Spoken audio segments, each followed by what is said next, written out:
In 1934, Italy became world champions, but not everyone believed they deserved it. Some pointed to controversial refereeing decisions. Others claimed the hosts had received favorable treatment. And when the celebrations ended, one question remained: were Italy really the best team in the world? 4 years later, they had a chance to answer that question. This time, there would be no home advantage, no friendly crowds, no tournament in Rome, only pressure, because now the entire football world wanted to see the champions fail. Meanwhile, Europe was changing. Political tensions were rising. Countries were preparing for war. The continent was moving toward one of the darkest periods in human history, and nobody knew it yet. But this would be the final World Cup before the world changed forever. Yet somehow, amid all that uncertainty, one team would accomplish something nobody had ever done before. They would become football's first dynasty. This is the story of how Italy won the 1938 FIFA World Cup, a world on the brink.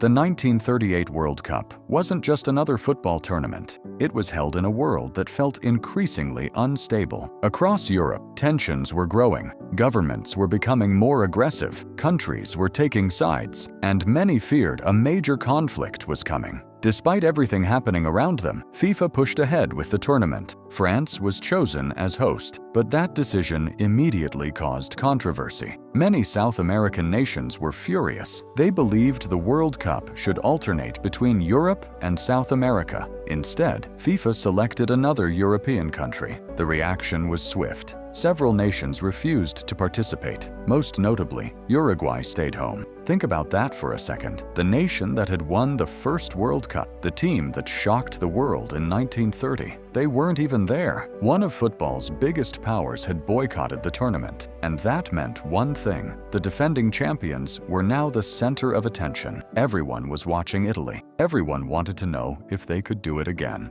The champions return. Italy's golden generation. Winning a World Cup is difficult. Defending one is even harder. Every opponent studies you. Every crowd wants you to lose. Every mistake becomes a headline. And Italy entered France carrying the weight of an entire nation. Fortunately for them, they had something most teams didn't: experience. Many of the players who lifted the trophy in 1934 were still part of the squad. They knew what pressure felt like. They knew how to win. Leading the team was Vittorio Pozzo, a manager many historians consider one of the greatest football minds ever. Pozzo believed football wasn't won by individuals. It was won by discipline, organization, and teamwork. Then there was Giuseppe Meazza, one of the biggest stars in world football. Creative, technical, intelligent, the kind of player who could change a match in a single moment. Alongside him stood another rising superstar, Silvio Piola, a striker with a gift for scoring goals when they mattered most. Italy had talent.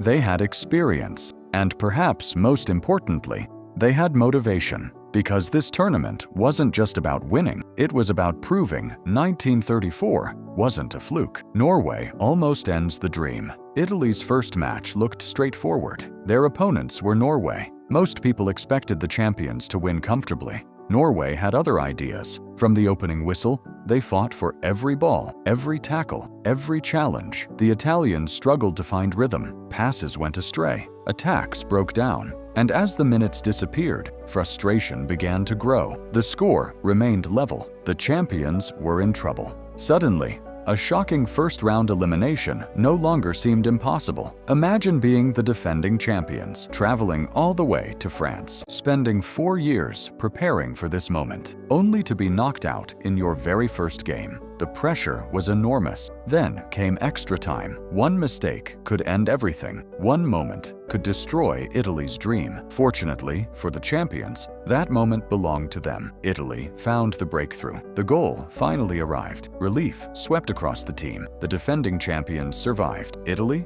2. Norway, 1.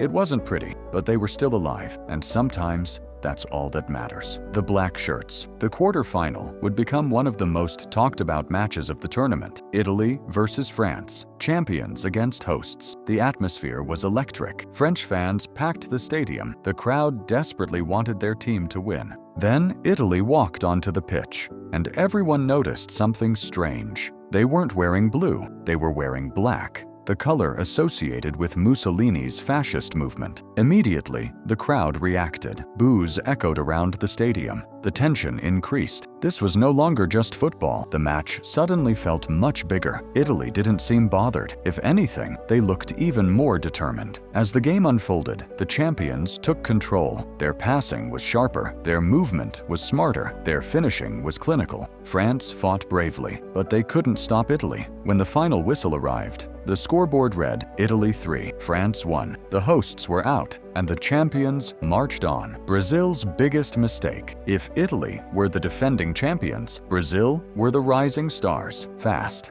exciting, fearless. Many people believed this was finally Brazil's moment, and leading them was one of the biggest stars in football, Leonidas, nicknamed the Black Diamond. Before Pelé, before Garrincha, before Ronaldo, there was Leonidas. He was dazzling, creative, unpredictable, and arguably the best player in the entire tournament, which is exactly why what happened next makes absolutely no sense. Before the biggest match of their World Cup, Brazil left him out. Not because he was injured, not because he was suspended, because they believed they would reach the final. Some reports suggested they wanted him rested and ready for the championship match. There was just one problem. They still had to beat Italy. The defending champions sensed an opportunity, and they attacked immediately. Without their biggest star, Brazil looked different. The magic wasn't quite there. The confidence wasn't quite the same. Italy took advantage. They struck first. Then they struck again. Brazil responded, but it wasn't enough. The final whistle blew. Italy 2. Brazil 1. The champions were through to another World Cup final, and Brazil were left wondering what might have been. Nearly a century later, football fans still debate that decision. What if Leonidas had played? Would Brazil have reached the final? Would football history be different? We'll never know. But one thing is certain. Italy wasn't complaining. One match from history. Standing between Italy and immortality was Hungary, and Hungary were no ordinary finalists. They had scored goals for fun throughout the tournament. Their attack was one of the most dangerous in Europe. Many believed they had what it took to stop the champions. The final began at a frantic pace. Then came a shock. Hungary scored. The underdogs struck first. Italian supporters were stunned. The dream was slipping away. But champions don't panic. Champions respond. And that's exactly what Italy did. Within minutes, they equalized. Then they scored again. Suddenly, Hungary found themselves chasing the game. The match became a battle. Every attack felt dangerous. Every goal felt crucial. Hungary refused to surrender, but every time they threatened a comeback, Italy found an answer. Leading the charge was Silvio Piola. The striker delivered when his country needed him most. His goals proved decisive. And as the clock ticked toward full time,